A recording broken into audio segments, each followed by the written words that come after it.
BA second year political science second paper Indian political system के students, unit 5 में जो आज का हमारा टॉपिक है वो है भारतीय राजनीति की प्रकृति, नेचर ऑफ इंडियन पॉलिटिक्स।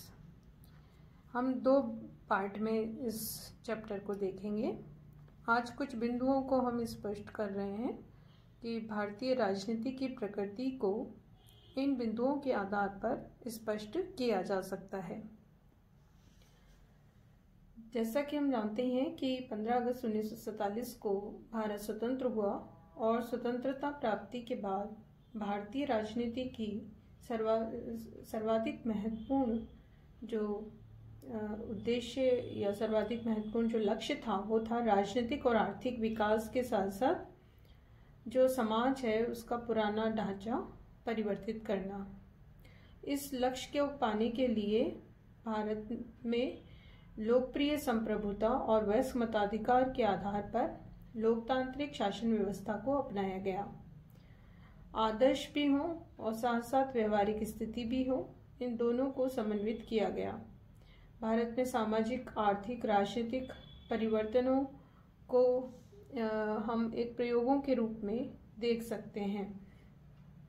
इसके साथ ही प्रारंभ में जो भारत में लोकतांत्रिक व्यवस्था अपनाई गई, आर्थिक विकास के लिए जो व्यवस्था की गई थी, उसको लेकर विभिन्न समस्याएं और कठिनाइयां आई, लेकिन धीरे धीरे ये कठिनाइयां खत्म होती गई, कम होती गई। इसके साथ ही भारतीय राजनीति और राजनीतिक व्यवस्था में बहुत सारे जो तत्व हैं उनका प्रभाव भी देखा जा सकता है। भारत के एक प्रमुख राजनीतिक विचारक हैं डॉक्टर रजनी कोठारी, और उनका ये मानना है कि यह विकास भारतीय समाज के शक्ति संबंधों में महत्वपूर्ण परिवर्तन का परिचायक है। समाज का राजनीतिकरण हुआ है और राजनीतिक व्यवस्था का सामाजिक आधार भी व्यापक हुआ है।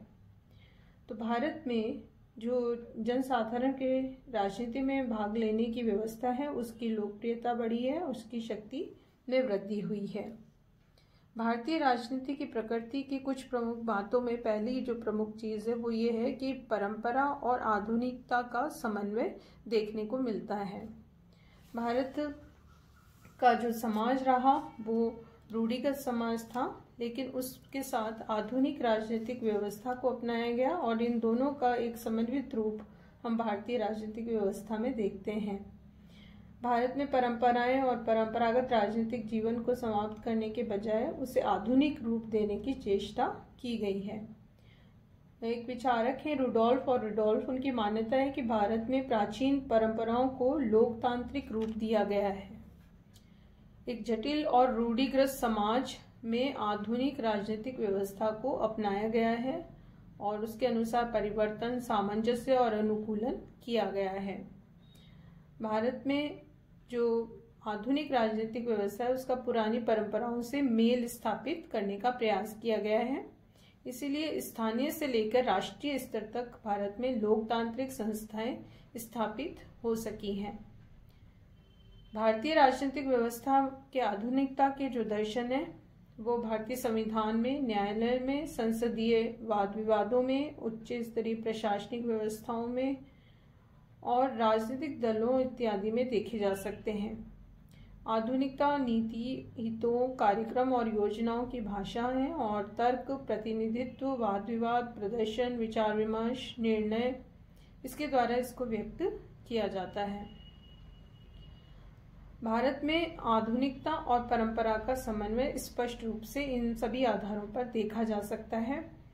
गांव, जाति, उपजाति, राजनीतिक समूह, स्थानीय नेताओं का व्यवहार परंपरागत तत्वों से परिचालित है, लेकिन आधुनिक राजनीति और परंपरागत राजनीति के दर्शन हम समन्वित रूप से भी देख सकते हैं। तो इसलिए भारत में ये दोनों जो तत्व हैं, आधुनिकता और परंपरागत जो तत्व हैं, उनका समन्वय तेजी से देखा जा सकता है और इसमें वृद्धि हुई है। दूसरी जो भारतीय राजनीति की प्रकृति को समझने का बिंदु है वो है कि भारतीय राजनीति में साधुता का तत्व भी रहा है, नैतिकता या सज्जनता का तत्व भी हम देख सकते हैं। इसका अभिप्राय यह है कि यह तत्व मात्रात्मक दृष्टि से कम है, अपेक्षाकृत कम व्यक्तियों के द्वारा अपनाया जाता है और व्यवहारिक राजनीति में इससे निश्चित रूप से गौण स्थिति प्राप्त होती है। लेकिन फिर भी यह हमारी भारतीय राजनीति में हमेशा विद्यमान रहा है, क्योंकि अगर हम बहुत से महापुरुषों को और सुधारकों को देखें स्वतंत्रता के पहले और पश्चात भी, तो उसमें महात्मा गांधी, विनोबा भावे, जयप्रकाश नारायण जैसे प्रमुख नेताओं और महापुरुषों का नाम लिया जा सकता है, जिन्होंने राजनीति को एक विशुद्ध रूप प्रदान करने की कोशिश की।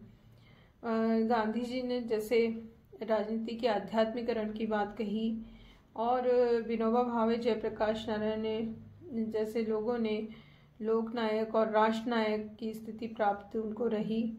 इस तरह से भारतीय राजनीति में साधुता का तत्व सैद्धांतिक रूप से तो बहुत अधिक रहा है, व्यवहारिक दृष्टि से फिर भी थोड़ा कम है, लेकिन ये तत्व किसी न किसी रूप में हमेशा बना रहता है और इस भारतीय राजनीति को प्रभावित करता रहा है। मॉरिस जॉन्स की एक प्रसिद्ध पुस्तक है the government and politics of India, उसमें भारतीय राजनीति की 3 भाषाओं की बात कही गई है। एक तो उन्होंने कहा है कि भारतीय राजनीति में परंपरावादी, आधुनिकतावादी और साधुतावादी, ये 3 जो तत्व हैं वो देखे जा सकते हैं, और उनका मानना है कि विभिन्न स्तरों और समूहों में, नेताओं और संस्थाओं में ये तीनों तत्व देखे जा सकते हैं। साधुता का ये तत्व अधिक शक्ति प्राप्त करता है, सैद्धांतिक रूप से ये बहुत अधिक है, और यह निश्चित रूप से व्यवहारिक रूप से थोड़ा कम होता है, लेकिन इसका प्रभाव भारतीय राजनीति में काफ़ी रहा है। एक और जो प्रमुख बिंदु जिसके आधार पर भारतीय राजनीति की प्रकृति को समझा जा सकता है वो है सत्ता परिवर्तन की सुस्थिर पद्धति। भारतीय राजनीतिक व्यवस्था में परिवर्तन की स्वीकृति या सत्ता परिवर्तन की सुस्थिर पद्धति लोकतांत्रिक व्यवस्था का एक अनिवार्य नियम है। भारत में सत्ता परिवर्तन की सुस्थिर पद्धति स्थापित हुई है और लोकतांत्रिक व्यवस्था इससे सबल भी हुई है। सत्ता परिवर्तन को 1964, 1966 में देखा जा सकता है, फिर 1967 में भी इस तरह का परिवर्तन हुआ, जब केंद्र के साथ राज्यों में भी परिवर्तन आया, और केंद्र में 7 बार सत्ता परिवर्तन हुए हैं, 1977, 80, 89, 91, 96, 98, 2004, और उसके बाद भी इस तरह के परिवर्तन होते रहे हैं। इससे ये स्पष्ट है कि भारत एक प्रमुख लोकतांत्रिक, सबल लोकतांत्रिक देश है, और सत्ता परिवर्तन यहाँ बंदूक की नोक पे नहीं बल्कि मत पेटी के द्वारा होता है, जनता के वोट के द्वारा होता है। तो ये एक बहुत ही बड़ा भारतीय लोकतंत्र का सकारात्मक या पॉजिटिव एस्पेक्ट देखा जा सकता है, जो कि अन्य देशों में कम देखने को मिलता है। भारतीय राजनीति की प्रकृति में एक और जो प्रमुख तत्व है वो है समाजवादी राजनीतिक व्यवस्था। संविधान निर्माताओं ने भारतीय संविधान और राजनीतिक व्यवस्था को समाजवादी, साम्यवादी और पूंजीवादी, इन तीनों में से किसको अपनाया जाए ये एक प्रश्न था, और उन्होंने इसमें से समाजवादी स्वरूप को अपनाया। और इसके आधार पर यह कहा जाता है कि समाजवाद से अभिप्राय है आर्थिक और सामाजिक एवं राजनीतिक न्याय भी हर व्यक्ति को प्राप्त हो सके, और इसीलिए भारतीय जो राजनीतिक व्यवस्था है उसका प्राण समाजवाद कहा जा सकता है। समाजवाद के दिशा में निरंतर आगे व्यवस्था कायम रही है, चलती रही है और विकसित होती रही है। समाजवाद राजनीतिक व्यवस्था का एक प्रमुख आधार रहा है। एक और जो प्रमुख बिंदु है जिसके द्वारा भारतीय राजनीति की प्रकृति को स्पष्ट किया जा सकता है वो है व्यवहार में पूंजीवादी अर्थतंत्र। सैद्धांतिक रूप से भारत एक समाजवादी राज्य है, आर्थिक सामाजिक न्याय पर आधारित है, लेकिन व्यवहार में पूंजीवादी अर्थव्यवस्था को अपनाया गया है। पूंजीवादी अर्थतंत्र के 2 प्रमुख लक्षण हैं, उत्पादन व्यवस्था पर निजी पूंजीपतियों का स्वामित्व होना और दूसरा आर्थिक क्षेत्र में तीव्र प्रतियोगिता। और भारत में ये दोनों तत्व देखे जा सकते हैं। भारत में उदारवादी अर्थव्यवस्था, बाजार अर्थव्यवस्था या वैश्विक अर्थव्यवस्था के नाम पर पूंजीवादी अर्थव्यवस्था को अपनाया गया है। भारतीय अर्थव्यवस्था में बहुराष्ट्रीय कंपनियों की भागीदारी में वृद्धि हुई है। उदारवादी अर्थव्यवस्था और प्रतियोगिता पूर्ण अर्थव्यवस्था के कारण भारतीय अर्थव्यवस्था को गतिशीलता प्राप्त हुई है, तीव्र गति प्राप्त हुई है। आर्थिक विकास तीव्र गति के आधार पर हुआ है। इस तरह से भारत में मिश्रित अर्थव्यवस्था को अपनाया गया है। सिद्धांततः समाजवादी और व्यावहारिक रूप से पूंजीवाद, समाजवाद और पूंजीवाद के दोनों के समन्वय को भारतीय राजनीतिक व्यवस्था में देखा जा सकता है। तो कुछ बिंदु हमने आज देखे भारतीय राजनीति की प्रकृति को समझने के लिए। भाग 1 में हमने ये कुछ बिंदु देखे। अगले लेक्चर में हम इसी को आगे कंटिन्यू करते हुए अन्य बिंदुओं को स्पष्ट करेंगे।